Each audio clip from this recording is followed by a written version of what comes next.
30 000 personnes ont envahi l'esplanade du Chaudron hier à La Réunion pour assister à l'ordination du nouvel évêque de Lille, Monseigneur Pascal Chanteng. Nommé par le pape François, il succède à Gilbert Aubry, évêque depuis près d'un demi-siècle. Laïd Biritane. Comme un signe, une bénédiction, la pluie s'est invitée sur l'esplanade du Chaudron. À 52 ans, Pascal Chanteng est le nouvel évêque de La Réunion. Que Dieu Tout-Puissant vous bénisse, le Père et le Fils et le Saint-Esprit. Plus de 20 000 fidèles ont tenu à assister à son ordination, un événement religieux rare pour de nombreux Réunionnais qui n'ont connu que Monseigneur Aubry, évêque du diocèse pendant près d'un demi-siècle.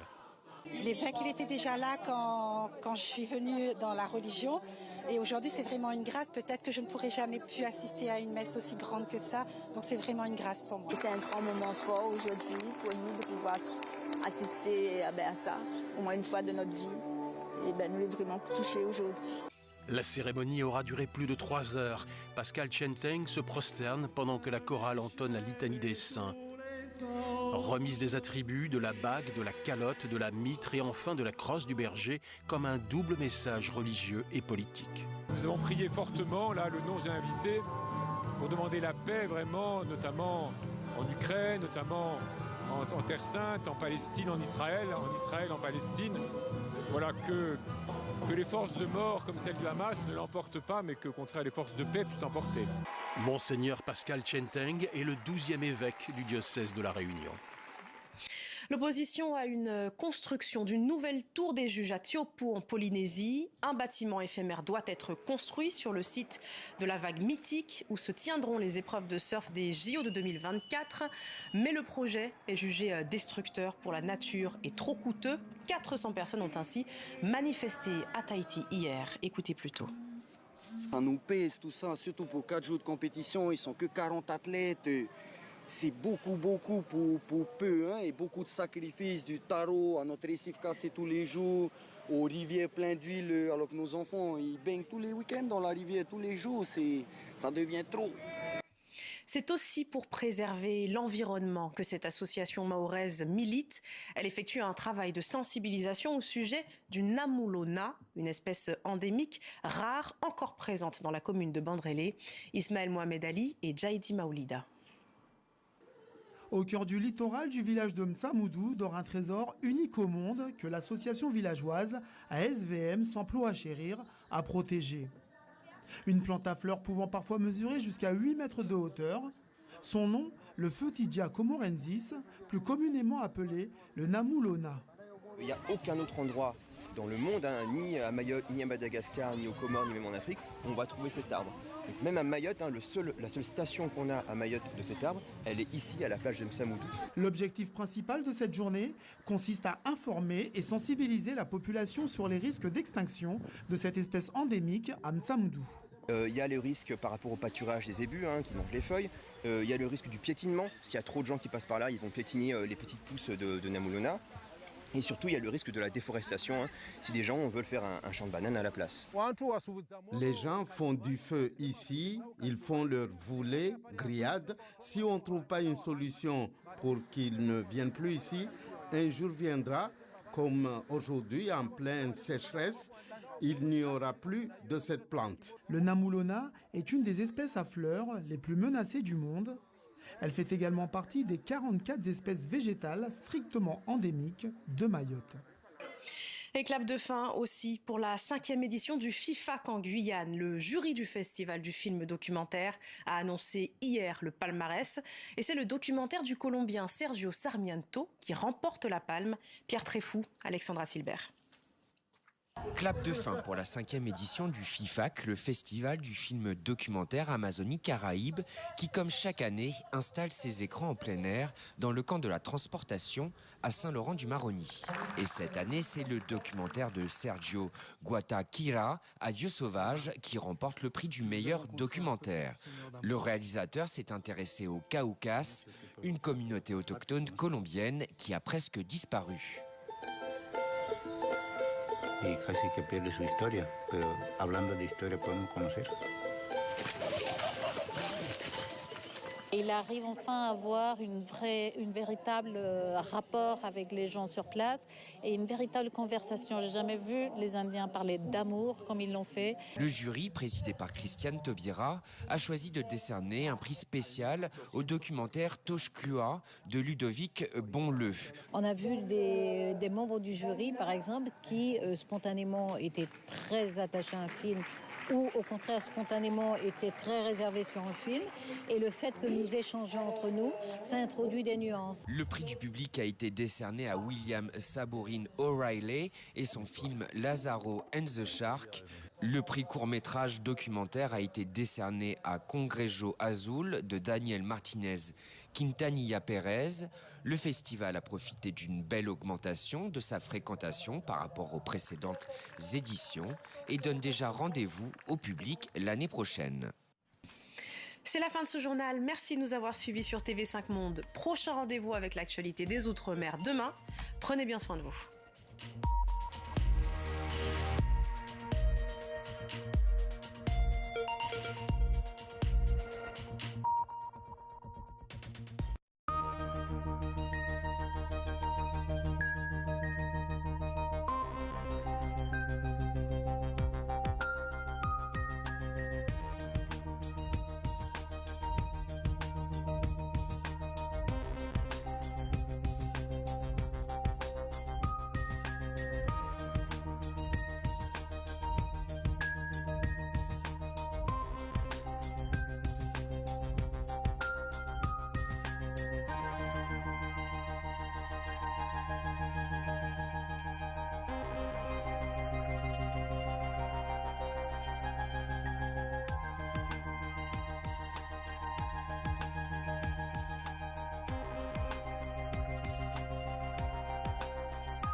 Et bienvenue dans 64 minutes, merci d'avoir choisi TV5 Monde.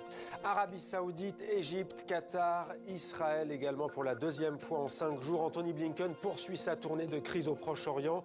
Objectif tenter d'éviter l'embrasement dans la région alors que l'armée israélienne s'apprête à entrer dans la bande de Gaza. La Russie se pose elle aussi en médiatrice, décryptage dans le grand angle. Le ravissement, c'est le premier long métrage de la réalisatrice française Iris Kaltenbach. L'actrice Afsia Herzi y joue une sage-femme en mal d'enfant. Nous avons rencontré l'équipe du film reportage dans la page culture de ce journal. Il est l'une des grandes voix du football français depuis près de 50 ans. Didier Roustan raconte son incroyable parcours dans un livre qui a pour titre Puzzle. Il est l'invité de Patrick Simonin. 64 minutes, c'est parti.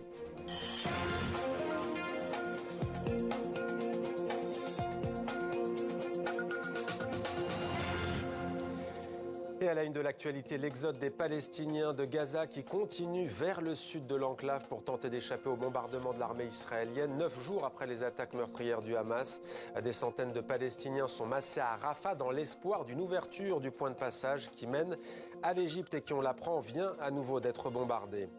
Le nombre des otages retenus par le Hamas est revu à la hausse par l'armée israélienne. Il s'élève ce soir à près de 199 personnes. À Tel Aviv, des informaticiens se mobilisent pour tenter d'identifier, voire de localiser certains de ces otages retenus dans la bande de Gaza. Reportage. En France, 3 ans après l'assassinat de Samuel Paty et 3 jours après celui de Dominique Bernard, le monde de l'éducation se recueille. Dans les collèges et les lycées, les cours avant 10h étaient annulés ce matin. Une minute de silence a été observée à 14h dans tous les établissements scolaires et les rectorats. La Ligue arabe appelle ce soir à l'arrêt immédiat des bombardements israéliens sur Gaza, mais Israël, comme le Hamas, refuse toute idée de cesser le feu. Le Conseil de sécurité des Nations Unies se réunira ce soir en urgence. Plus de 2700 Palestiniens ont été tués en 9 jours. Plus d'1 million de personnes ont fui dans la panique. Des civils qui se retrouvent pour la plupart dans le sud de l'enclave palestinienne, en particulier à Rafah, en espérant l'ouverture éventuelle du point de passage. Le récit de Florent Krebseg. Le seul moyen de quitter la bande de Gaza, c'est ici, le point de passage de Rafah. Ils sont des milliers, venus à pied ou en voiture, à se masser ici afin de fuir les privations de ce qui constitue l'essentiel pour vivre, mais aussi les bombes. On n'est pas en sécurité à Gaza. Partout où nous allons, c'est des bombardements, des pleurs, des cris, du sang. Sérieusement, nous ne savons pas quoi faire. Nous arrivons au passage en sachant qu'ils ne l'ouvriront pas. Les autorités égyptiennes n'ouvrent pas les portes de Rafah. En prise avec une crise économique, le pouvoir égyptien craint une arrivée massive de réfugiés et parmi eux, le risque d'avoir sur son sol des militants du Hamas. Une information faisant état d'un accord entre l'Égypte et Israël pour une ouverture de quelques heures afin de laisser sortir les Américains et les Palestino-Américains a laissé entrevoir aux autres étrangers et binationaux l'espoir d'une fuite. Mais aucune ouverture n'a été pour l'heure constatée. Je suis venu rendre visite à ma famille ici, à ma sœur, mon frère. Mais on n'arrive plus à dormir. Il y a beaucoup de bombes. Pas d'eau, pas de nourriture, rien. Il n'y a pas de vie ici. Pas de vie. Du côté de la bande de Gaza, la file de camions s'allonge. Et s'ils passaient la frontière, ils pourraient partir vers l'Égypte et ramener de la nourriture, des médicaments, des générateurs d'électricité, de l'essence. Des camions chargés attendent également côté égyptien pour apporter l'aide. Et justement, à ce propos, selon l'Organisation mondiale de la santé, il reste 24 heures d'eau, d'électricité et de carburant pour les Palestiniens de Gaza. L'enclave est plongée dans une grave crise, en particulier à Khan Younes. L'eau se fait donc rare et selon l'ONU, cela pourrait entraîner la propagation et l'apparition de maladies. Image commentée par Florent Krebseg. Khan Younes est situé dans le sud de la bande de Gaza, là où désormais l'ensemble des habitants de l'enclave doivent se regrouper. La localité est devenue surpeuplée, manque de moyens de subsistance les plus élémentaires, à commencer par l'eau. Des dizaines de personnes sont regroupées autour de cette station, près d'un bâtiment des Nations Unies, une école qui accueille aujourd'hui plus de 22 000 réfugiés. Cette station d'eau est la seule à plusieurs centaines de mètres à la ronde. Je suis allé dans plusieurs stations et elles sont toutes fermées. Que ce soit pour boire ou pour se laver, il n'y a plus d'eau. Nous avons atteint une situation désastreuse, en dessous de zéro. C'est catastrophique à tout point de vue, avec une crise de la nourriture, de l'eau et de l'électricité. Je veux dire, les gens ne peuvent rien faire dans les conditions actuelles. Le ministre israélien de l'énergie a déclaré avoir pris la décision de renouveler l'approvisionnement en eau dans certaines parties du sud de la bande de Gaza. Une employée locale des Nations Unies ce week-end a envoyé cette vidéo sur les réseaux. Un appel à l'aide. Je suis la responsable de ce centre de mise à l'abri et je ne peux rien leur offrir, ni eau, ni nourriture. Des repas, tant bien que mal, ces volontaires se chargent d'en préparer. Faute de gaz, grâce à du bois de chauffage, on arrive à cuire dans ces grandes marmites de la viande, du riz et des pois chiches. Le superviseur de l'initiative fait lui aussi partie des déplacés. Certaines personnes nous ont approchés pendant qu'on cuisinait en nous disant qu'ils n'avaient pas mangé depuis 4 jours. Espérons qu'il y aura une trêve, que les emplois seront disponibles et que les gens retourneront chez eux où la vie est bien meilleure que cette vie. Nous aussi, nous voulons vivre. En résumé, à Khan Younes, tout manque. Face à la situation, certaines personnes venues du nord font demi-tour, retournent vers les zones bombardées où elles avaient un toit. Et avec nous ce soir, Bouchra Khalidi en direct de Ramallah dans les territoires palestiniens occupés. Bonsoir, merci d'être avec nous sur TV5 Monde. Vous êtes responsable du plaidoyer au sein de l'organisation humanitaire Oxfam Jérusalem. Première question, quelles sont les informations qui vous parviennent à l'heure qu'il est de la bande de Gaza ? Merci de m'avoir ce soir. Pour l'instant, on a plus de 600 000 déplacés. On prévoit que ce chiffre soit beaucoup plus important. Il ne reste plus de nourriture, presque plus de nourriture ou d'eau. L'eau, en effet, au sud a été remise en marche hier, mais seulement de 10 à 20% de sa capacité, selon nos collègues sur place. Ce n'est clairement pas suffisant pour répondre aux besoins de Khan Younes et à l'afflux des civils déplacés qui s'y rendent depuis vendredi. Les hôpitaux au nord, et presque partout sur Gaza, débordent et sont au bord de l'effondrement. Les corps sont conservés dans des camions réfrigérés, car il n'y a nulle part en fait où les stocker ni les enterrer. Les abris, comme on l'a vu dans votre reportage aussi, sont complètement surpeuplés, ne sont pas adéquats, et puis aussi menacent de s'effondrer. C'est une catastrophe avec 2,2 millions de personnes dans une prison à ciel ouvert sans nulle part où aller. Bouchra Khalidi, est-ce qu'Oxfam arrive dans ces conditions à travailler avec Gaza, oui ou non ? C'est extrêmement difficile. Rafah s'est fermé. Les frontières, bien sûr, avec l'Israël sont aussi fermées. Tous nos employés à Gaza, bien sûr, ont été relocalisés ou sont déplacés vers le sud. Donc, ils ne sont pas du tout dans les moyens de travailler. Nous travaillons avec un partenaire local. On a pu distribuer des kits d'hygiène. Mais plus que ça, non, on ne peut pas. On est obligé de pouvoir accéder par soit les frontières israéliennes ou la frontière avec l'Égypte, et c'est impossible. Alors on a vu des affrontements en Cisjordanie occupée, plus de 40 morts vendredi côté palestinien. Quel est l'état d'esprit des habitants autour de vous à Ramallah? Est-ce qu'il y a une solidarité qui se met en place avec la bande de Gaza? C'est très difficile. Les Palestiniens vivent sous occupation militaire depuis 57 ans, à Gaza sous un blocus illégal par Israël depuis 16 ans. C'est une réalité quotidienne. Ce n'est pas quelque chose de nouveau pour nous. Donc, solidarité, comment pouvons-nous montrer de la solidarité avec Gaza quand nous vivons sous occupation militaire? C'est très difficile. Merci beaucoup. Oui. Pardon, allez-y, terminez, je vous ai coupé. Et presque impossible. On est complètement séparés de la bande de Gaza. Moi, j'ai de la famille là-bas. Mon enfant n'a jamais rencontré ses grands-parents. Donc, la solidarité, comment peut-on la montrer quand on ne peut même pas rentrer à Gaza où il n'y a aucune possibilité de voyager entre les deux territoires? Merci beaucoup Bouchra Khalidi d'avoir témoigné ce soir en direct sur TV5 Monde. Israël continue de masser ses chars à la lisière de la bande de Gaza en vue d'une opération terrestre 9 jours après les attaques sanglantes du Hamas qui ont fait 1400 morts. Ces dernières heures, les sirènes d'alerte à la roquette ont à nouveau retenti à Jérusalem et dans le nord d'Israël, les autorités ont annoncé l'évacuation de 28 localités frontalières du Liban à la suite d'échanges de tirs entre le Hezbollah et l'armée israélienne. Le nombre d'otages retenus par le Hamas est désormais de 199 selon Israël.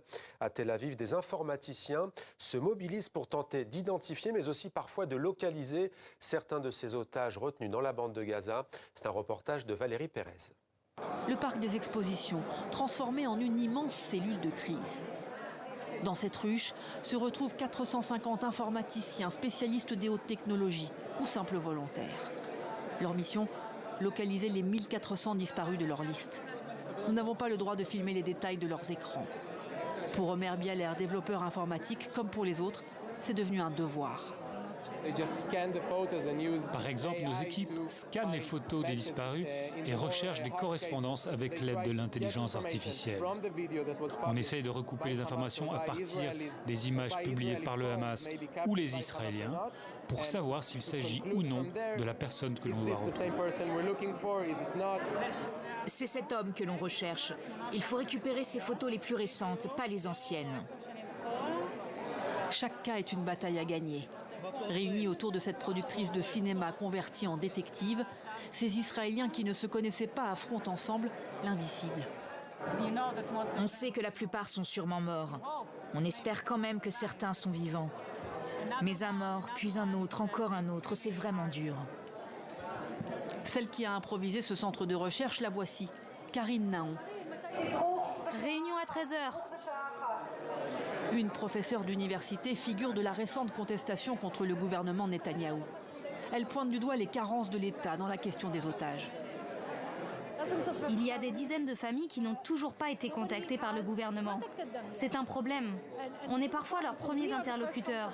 Notre force, ce sont nos compétences. Nous, citoyens, réunissons des tonnes d'informations.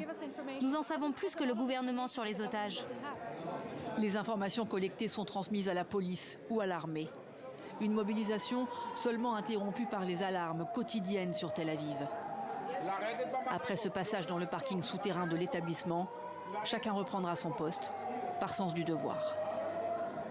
Et depuis les attaques du Hamas contre Israël, les Arabes israéliens sont dans une position délicate, difficile.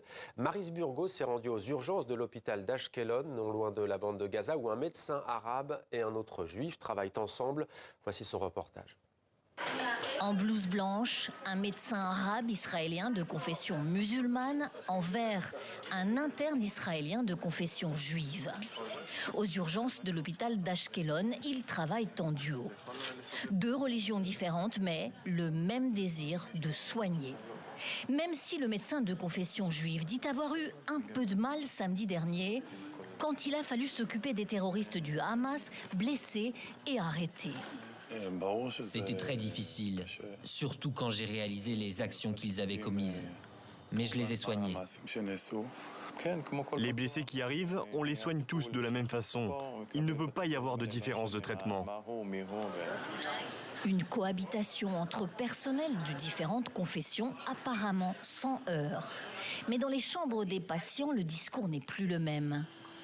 Cette franco-israélienne est ici avec son enfant blessé.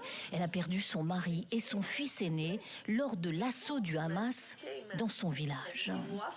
Il y a 2-3 Palestiniens qui sont hospitalisés, qui sont blessés. On leur donne un traitement médical. Par contre, eux, quand ils reçoivent des blessés ou alors ils kidnappent, ils tuent. Un pays traumatisé qui se raccroche à quelques belles histoires. Ici, un village juif. En face, une communauté d'Arabes israéliens. Et dans ce village, cet homme héroïque. Samedi, en plein assaut du Hamas, lors du festival de musique, cet Israélien musulman a sauvé 30 jeunes juifs. Il les a pris dans son minibus. Il a roulé comme un fou sous les tirs du Hamas. Sur son portable, des milliers de messages de félicitations venus du monde entier. Pourtant, aujourd'hui, Youssef Ziadneh vit dans la peur. Il reçoit des menaces d'autres Arabes par téléphone.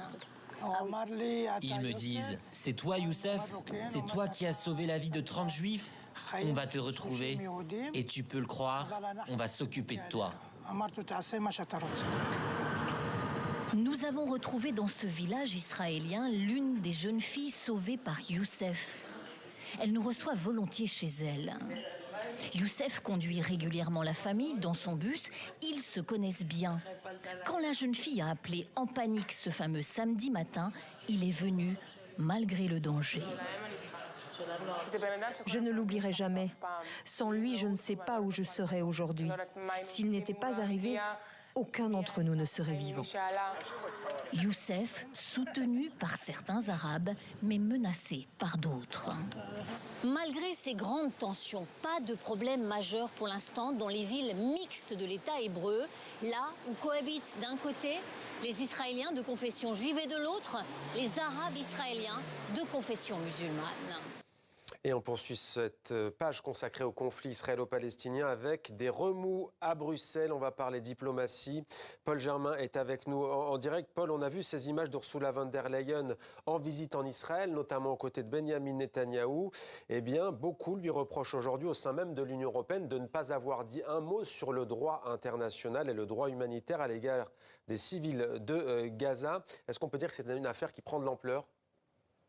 Effectivement, Mohamed, la preuve, c'est que Charles Michel a convoqué d'urgence un sommet extraordinaire des 27 pour demain et il est clair que l'objectif est de recadrer les propos d'Ursula von der Leyen. Il faut dire que les 27 ont très peu apprécié la démarche de la présidente de la Commission européenne qui est partie en Israël sans prévenir personne, mais surtout qui n'a pas relayé la position subtile de l'Union européenne, à savoir que Israël a bien sûr le droit de se défendre, mais en calibrant sa riposte. Et le chef de la diplomatie européenne, Josep Borrell, qui est très attentif aux réactions du monde arabe, a d'ailleurs fait savoir que les propos d'Ursula von der Leyen n'engageaient qu'elle-même. Alors ce week-end, Ursula von der Leyen a publié un communiqué pour insister sur le respect du droit international. Elle en a aussi profité pour annoncer le triplement de l'aide humanitaire à la population de Gaza, une aide qui va passer à 75 millions d'euros,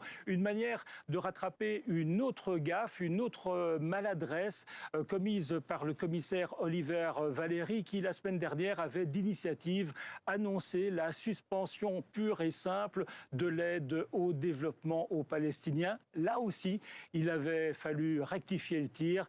Décidément, cette semaine, les 27 ont eu l'occasion à plusieurs reprises de s'étrangler. Paul Germain en direct de Bruxelles. Merci Paul. Et à propos d'aide, on apprend que la Grande-Bretagne va augmenter d'un tiers son aide humanitaire aux Palestiniens. Voilà ce que l'on pouvait dire sur la situation prochaine. On y revient longuement côté diplomatique dans le grand angle de ce journal. L'actualité nous emmène aussi en Pologne où l'opposition pro-européenne remporte les législatives selon des résultats provisoires. La coalition conservatrice au pouvoir associée à l'extrême droite est loin derrière, semble-t-il. Et c'est Donald Tusk, l'ex-premier ministre, qui est pressenti pour diriger le prochain gouvernement, comme nous le précise Hugo Barbieux. Au siège du parti centriste Coalition Civique, c'est l'euphorie. Ovationné, Donald Tusk crée la surprise chez la plupart des observateurs. Le résultat de sa formation législative pourrait lui permettre de devenir le prochain chef de gouvernement. Nous avons remporté la bataille. Nous formerons un gouvernement dans les plus brefs délais, un bon gouvernement démocratique avec nos partenaires. La Pologne a gagné, vous avez gagné, les Polonais et les Polonaises ont gagné. Des alliés politiques de l'ancien Premier ministre étaient hier tout aussi jubilatoires, tant dans le camp conservateur qu'au parti Nouvelle Gauche, qui est lui assuré de faire son retour dans l'hémicycle. Nous sommes revenus au Parlement et sans attendre les résultats définitifs, après 18 ans, la gauche revient en co-gouvernance au pouvoir. 3 forces d'opposition, rassemblées en coalition, remportent ainsi une majorité de sièges au Parlement au sortir de ce scrutin jugé décisif pour la Pologne. Ensemble, ils obtiennent 248 sièges. En face, les populistes nationalistes au pouvoir.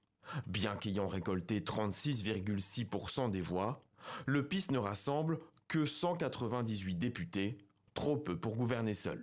Une défaite que l'homme fort du pays tient toutefois à nuancer. Son mouvement contrôle toujours des institutions clés comme la Cour suprême et la Banque centrale. Que nous soyons au pouvoir ou dans l'opposition, nous mettrons en œuvre ce projet de différentes manières et nous ne permettrons pas que la Pologne soit trahie. Avec la participation de plus de 70% de femmes à ce scrutin, le parti Droit et Justice semble payer son intransigeance sur l'interdiction de l'avortement. L'IVG reste en Pologne un enjeu central. Vous regardez 64 minutes, place à la une francophone. En France, 3 ans après l'assassinat de Samuel Paty et 3 jours après celui de Dominique Bernard, le monde de l'éducation s'est recueilli dans les collèges, les lycées et les rectorats. Pas de cours ce matin avant 10h et puis une minute de silence à 14h. Le récit de Philippine de Clermont-Tonnerre. Dans la cour du lycée du Bois d'Aulne, des visages fermés et une douleur toujours aussi vive. Élèves, professeurs et politiques observent une minute de silence pour saluer la mémoire de Samuel Paty, assassiné ici même à Conflans-Sainte-Honorine, et Dominique Bernard, tué vendredi dernier à Arras. Jamais la barbarie ne l'emportera face au savoir. Jamais la République ne pliera face au terrorisme. L'un enseignait l'histoire, l'autre les lettres dans cette école. Depuis lundi matin, ils sont nombreux à être venus se recueillir devant le collège-lycée Gambetta, l'établissement où il y a 3 jours, Dominique Bernard a été poignardé par un ancien élève radicalisé. Une journée d'hommage ternie un peu plus tôt par une alerte à la bombe. Élèves et enseignants sont évacués. La menace s'avère finalement infondée, mais ravive les traumatismes. On aura peur tout le temps. De toute façon, c'est ça. Elle va partir à l'école. C'est pas... Même elle, c'est pareil. Recueillement également dans ce lycée de Bordeaux, comme dans toutes les écoles de France aujourd'hui. Dans un long message sur Twitter, Emmanuel Macron rend hommage à l'enseignant. Nous continuerons d'agir pour que notre école demeure un sanctuaire pour nos élèves et pour tous ceux qui y travaillent. Plus forte que la peine, la douleur et le chagrin, l'école doit rester ce rempart contre l'obscurantisme. Le président de la République qui ce matin a tenu un nouveau conseil de sécurité. De son côté, le ministre de l'Éducation a échangé avec des enseignants. Gabriel Attal discute cette semaine de nouvelles mesures pour assurer la protection des élèves et professeurs dans les écoles. Et maintenant, l'actualité économique avec Demet Korkmaz.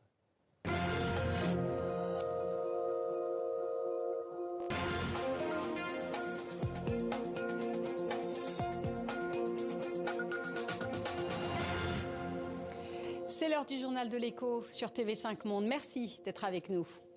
Alors que leurs relations étaient déjà glaciales, la Russie porte un nouveau coup à la pêche japonaise.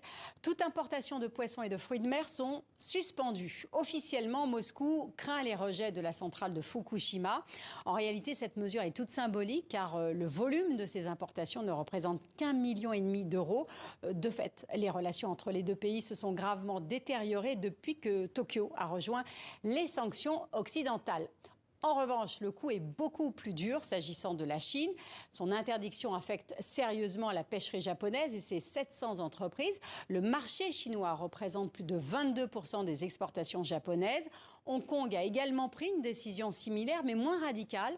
Son embargo se limite à 10 préfectures. Hong Kong est aussi un gros client pour le Japon qui capte 20% de ses produits de la mer. Vigilance du côté de la Corée du Sud qui n'interdit pas mais multiplie ses tests de radiation. Plus de 4000 tests supplémentaires vont être réalisés d'ici la fin de l'année. Au Japon, l'industrie de la pêche fait vivre 130 000 personnes et le gouvernement a promis des aides, 140 millions d'euros pour soutenir les exportateurs touchés par toutes ces interdictions. Récemment, pour soutenir la filière, le Premier ministre japonais s'était mis en scène lui-même avec 3 membres de son cabinet. La vidéo abondamment diffusée sur les réseaux sociaux était destinée à vanter la qualité des poissons pêchés à Fukushima.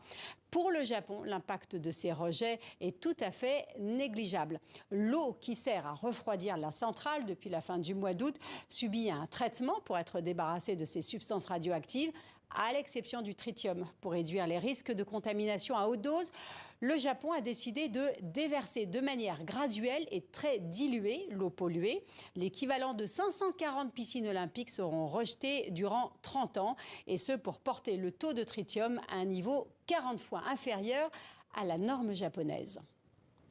En Italie, Giorgia Meloni a dévoilé les grandes lignes de son budget pour 2024.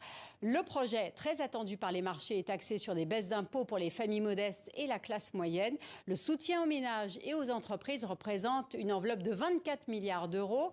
Pour dégager ces ressources supplémentaires, Giorgia Meloni a relevé le niveau du déficit public. Il devrait atteindre 4,3% l'année prochaine. En France, Elisabeth Borne recevait ce lundi organisations syndicales et patronales pour une conférence sur les bas salaires. La chef du gouvernement propose la création d'un haut conseil des rémunérations, inciter sans contraindre les entreprises à revaloriser les salaires. L'argument ne passe pas. Nous attendons à ce que le gouvernement prenne ses responsabilités et prenne des mesures contraignantes. Si c'est encore une fois dire aux organisations patronales oui, il faudrait négocier sur les salaires et augmenter les salaires, ça c'est bon, on n'a pas besoin d'un gouvernement pour faire ça. On a besoin d'un gouvernement pour légiférer et pour garantir le pouvoir d'achat des travailleuses et des travailleurs. En France, 60 branches professionnelles ont encore des minima inférieurs au SMIC au lieu de 145 l'année dernière. Fin de ce journal de l'Écho. Merci de votre fidélité.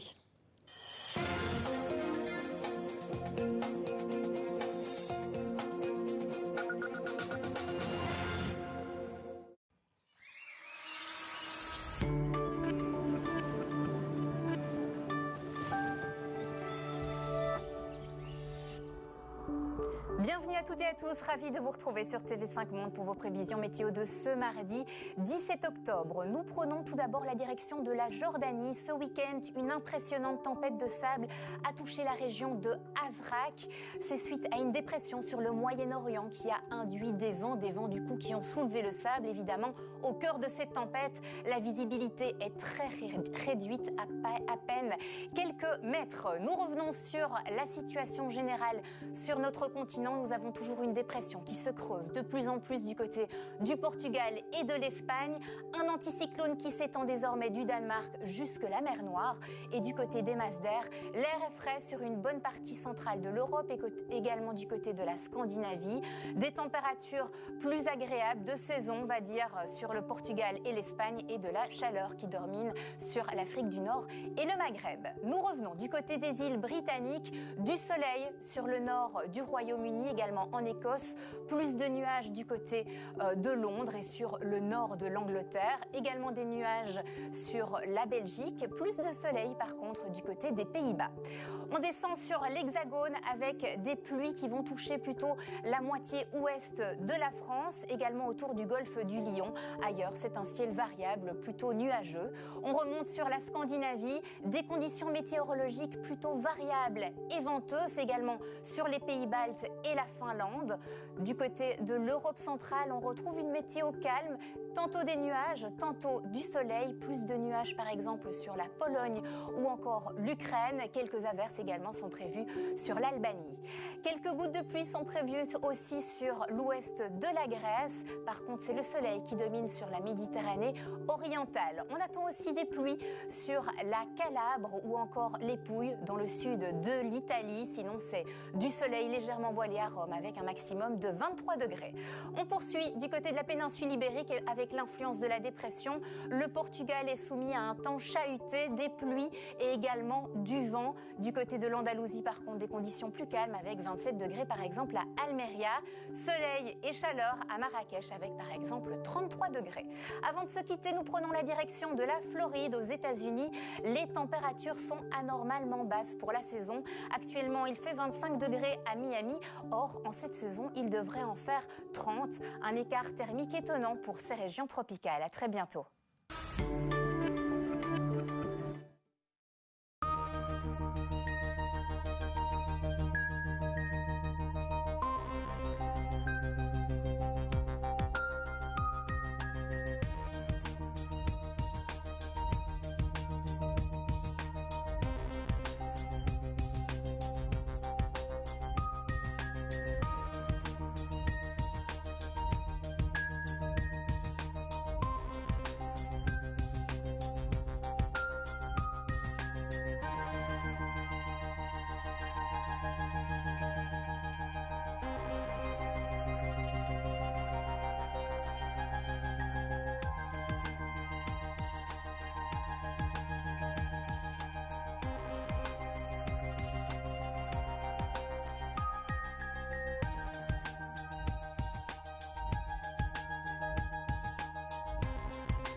Vous êtes sur TV5 Monde, 64 minutes. Deuxième partie à la une de l'actualité. Le cri d'alarme de l'Organisation mondiale de la santé, l'OMS, alerte sur une catastrophe sans aide humanitaire et médicale immédiate à Gaza, alors qu'il reste selon elle 24 heures d'eau, d'électricité, donc de carburant.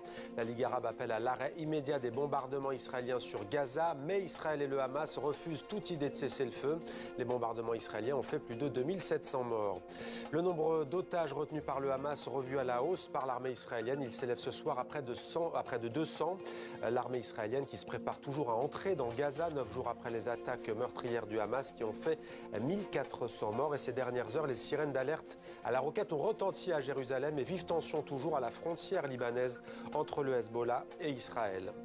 En France, 3 ans après l'assassinat de Samuel Paty et 3 jours après l'assassinat de Dominique Bernard, le monde de l'éducation se recueille.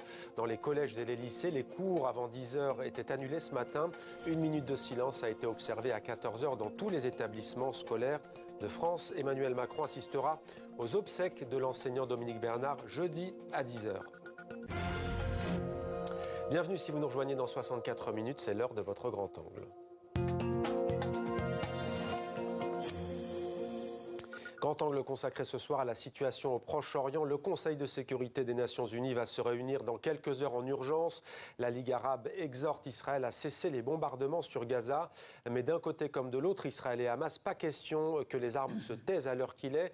Anthony Blinken poursuit sa tournée au Proche-Orient pour tenter d'éviter un embrasement régional. Et on assiste, semble-t-il, à une bataille diplomatique entre d'un côté les États-Unis et de l'autre les pays arabes et la Russie et la Chine qui tentent de faire entendre leur voix. Avec nous pour en parler, Sarah Daoud, bonsoir. Vous êtes docteur en sciences politiques, affiliée au Centre de recherche internationale CERI à Sciences Po. Vous travaillez sur le rôle notamment de la médiation des services de renseignement généraux égyptiens dans le dossier palestinien. C'était en tout cas votre thèse. Notre éditorialiste Slimane Zeguidour est avec nous également. Bonsoir Slimane. Bonsoir. Sarah Daoud, on commence avec vous. On a vu ces images de centaines de Palestiniens munis d'un passeport étranger, parfois français, parfois américains. Ils sont palestino-américains, palestino-français et d'autres nationalités. Ils sont donc à Rafah. Ils attendent l'ouverture de ce point de passage, mais pour l'instant, ce n'est pas le cas. J'aimerais juste vous entendre sur le fait qu'on ne voit pas non plus une marée humaine palestinienne affluer à Rafah pour partir. C'est quoi? C'est dû au refus donc égyptien d'ouvrir ce point de passage ou à la volonté des Palestiniens de rester sur cette terre? Oui, c'est vrai, on aurait pu s'attendre effectivement à ce qu'il y ait un rassemblement, un regroupement de Palestiniens et des pressions donc à la frontière pour l'ouverture du poste de frontière de Rafah. Au début des affrontements de l'offensive, il y a eu un certain nombre de personnes qui se sont rendues vers Rafah dans l'espoir de pouvoir quitter la bande de Gaza. Or, Israël a bombardé le poste de Rafah et par ailleurs la ville de Rafah, côté palestinien. Donc ça explique aussi pourquoi les gens se sont largement dispersés. Aujourd'hui, on parle effectivement d'évacuation des personnes étrangères de la bande de Gaza. Il semblerait que de ce point de vue, l'Égypte consente à ouvrir un corridor pour permettre à ces personnes-là de sortir. Un corridor également, et c'est ce qu'elle demande, c'est ce que l'Égypte demande depuis plusieurs jours, pour pouvoir acheminer l'aide humanitaire qui est concentrée aujourd'hui dans la ville d'Al Arish, dans la bande de Gaza. Mais pour l'instant, en revanche, pas plus que ça. En tout cas, pas l'ouverture pour permettre à tous les Palestiniens de la bande de Gaza de sortir. Et non, les Palestiniens de la bande de Gaza ne souhaitent pas, pour la majorité, rester sur place, étant donné l'étendue de l'offensive. Oui, Slimane, pourquoi le président égyptien Abdel Fattah al-Sisi n'ouvre pas ce point de passage de Rafah? Alors, il en a donné une explication solennelle il y a quelques jours en disant que pour les Palestiniens, la tragédie palestinienne est liée aux questions d'exode. Il y a eu l'exode de 48 où 750 000 ont été contraints de quitter leur foyer. Il y a eu un deuxième exode en 1967 après la guerre des 6 jours où 280 000 ont dû être contraints de fuir leur foyer. Ça fait 1 million en si peu d'années. Et que donc, ce que Sisi voudrait dire, et en écho au Hamas et à l'autorité palestinienne et à l'opinion publique palestinienne, c'est que le risque en quittant Gaza temporairement en principe pour se réfugier en Égypte, c'est de ne plus pouvoir revenir à Gaza, ce qui ajouterait un autre camp de réfugiés palestiniens au Moyen-Orient. Il y en a déjà 51. Et on va poursuivre cette page maintenant. Y a-t-il en ce moment une bataille diplomatique entre les États-Unis d'un côté et les pays arabes de l'autre? Tout d'abord, on va écouter Joe Biden qui a accordé un entretien à la chaîne américaine CBS. Il déclare notamment que ce serait une erreur pour Israël de réoccuper Gaza. On l'écoute. Je pense que ce serait une grave erreur. Ce qui s'est passé à Gaza, à mon avis, c'est que le Hamas et ses éléments extrêmes ne représentent pas l'ensemble du peuple palestinien. Et je pense que ce serait une erreur pour Israël d'occuper à nouveau Gaza. Mais il est nécessaire d'y aller et d'éliminer les extrémistes, le Hezbollah au nord et le Hamas au sud. Voilà une position américaine rappelée et martelée par Joe Biden. Slimane, juste un mot sur Anthony Blinken dans la région. C'est cette parole précise qu'il porte, mais tout de même il a fait d'abord Israël, l'Égypte, le Qatar, l'Arabie Saoudite. Il est arrivé ces dernières heures à nouveau en Israël. Quelle est sa priorité à Anthony Blinken? Alors la priorité maintenant, après qu'il ait affirmé la volonté de Washington d'être aux côtés d'Israël dans l'épreuve, quoi qu'il en coûte, et quoi qu'il en coûte justement, c'est maintenant la priorité de préserver les vies civiles palestiniennes, car toute campagne militaire, vu la densité urbanistique de Gaza, ne pourra pas ne pas sacrifier un maximum de civils, quelles que soient les précautions que prendrait l'état-major israélien. Donc pour ce faire, il essaye de faire pression sur les alliés arabes de Washington. Vous le disiez, les Saoudiens, les Qatariens, les Égyptiens, les Jordaniens. Il a rencontré Mahmoud Abbas à Amman. C'est de les pousser à utiliser leur influence directe ou indirecte sur le Hamas pour préserver la vie des otages israéliens et les libérer en échange peut-être d'une libération des prisonniers palestiniens, mais en sachant que maintenant que les morts israéliens ne peuvent pas revenir, qu'il y a malheureusement et qu'il y a autant de morts palestiniens maintenant, une nouvelle guerre ne ferait que de nouvelles victimes et n'apporterait aucun progrès significatif dans la situation. En fait, Washington, après avoir montré ses muscles, veut découvrir la force maintenant de la diplomatie. Ouais. Sarah Daoud, habituellement, c'est l'Égypte qui obtient le cessez-le-feu lors des précédents conflits entre Israël et le Hamas. Cette fois-ci, on le voit, il y a plusieurs autres acteurs. Quelle lecture faites-vous du ballet diplomatique, pour ne pas dire de la bataille diplomatique à laquelle on assiste ?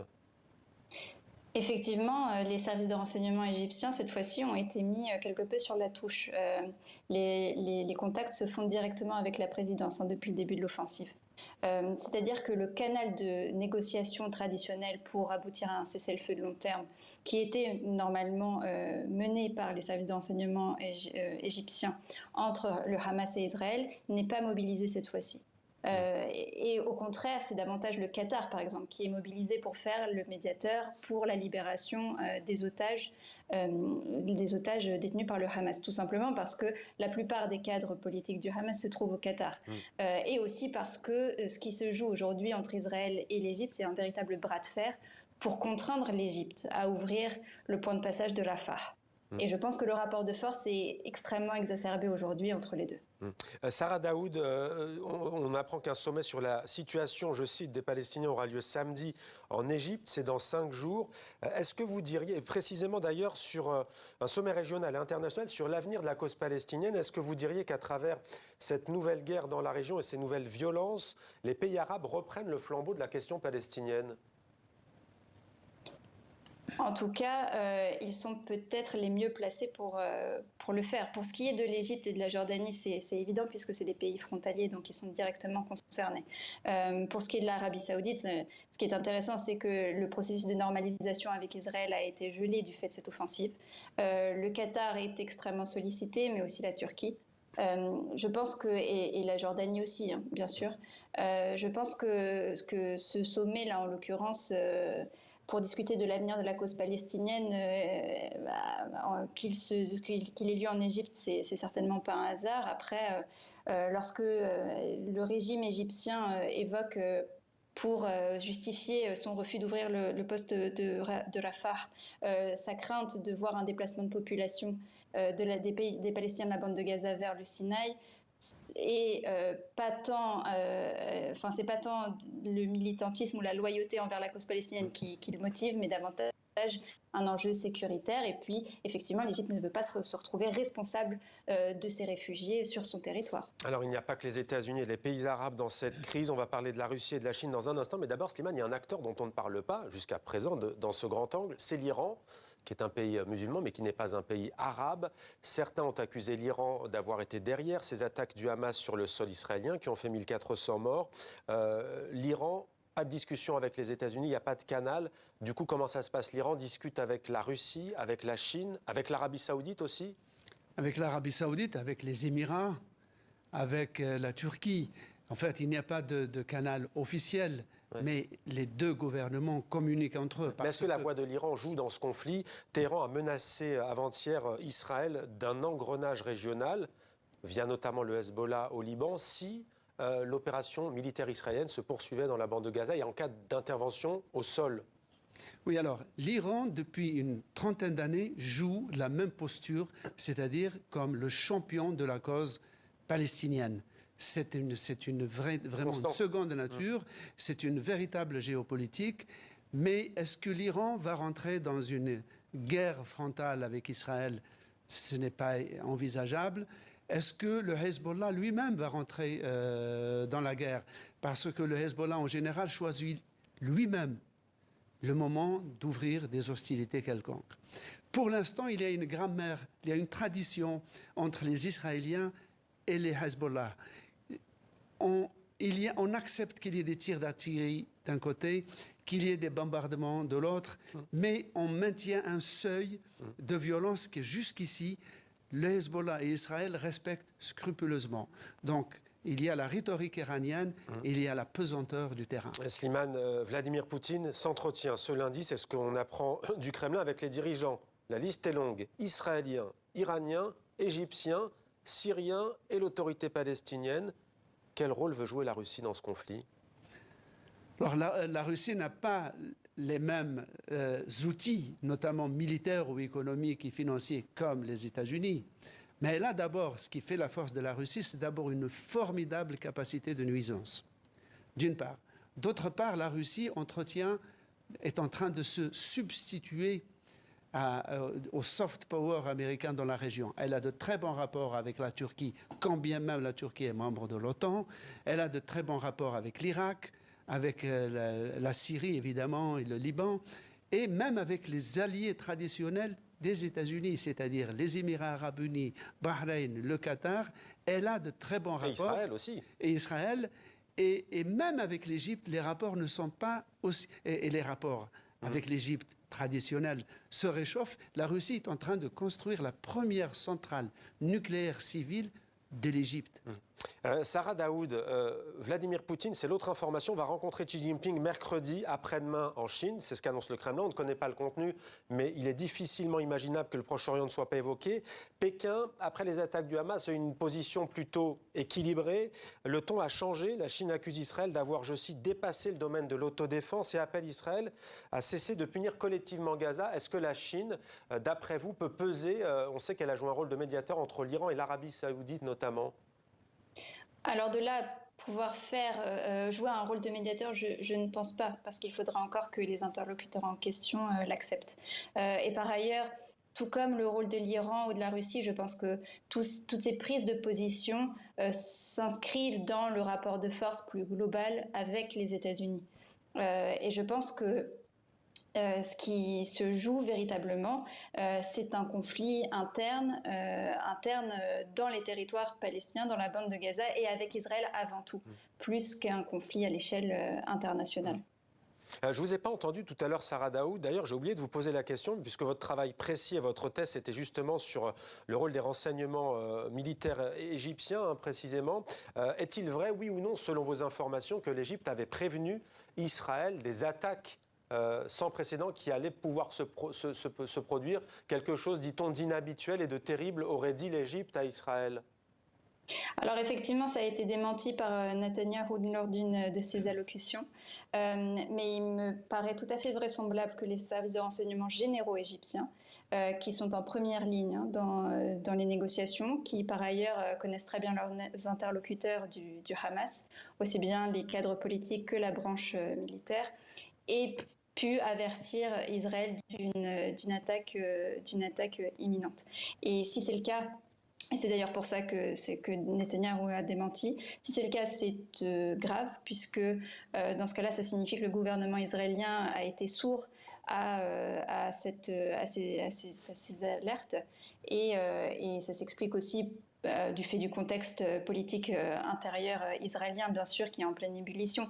Mais dans tous les cas, si c'est le cas, effectivement, ce serait une erreur assez grave de la part du gouvernement israélien. Merci beaucoup, Sarah Daoud, pour ce décryptage et merci d'avoir été avec nous en direct dans 64 minutes. Merci, Slimane. On aura bien entendu l'occasion de poursuivre sur ce conflit israélo-palestinien dans nos prochaines éditions et bien sûr sur notre site internet et les réseaux sociaux de TV5 Monde.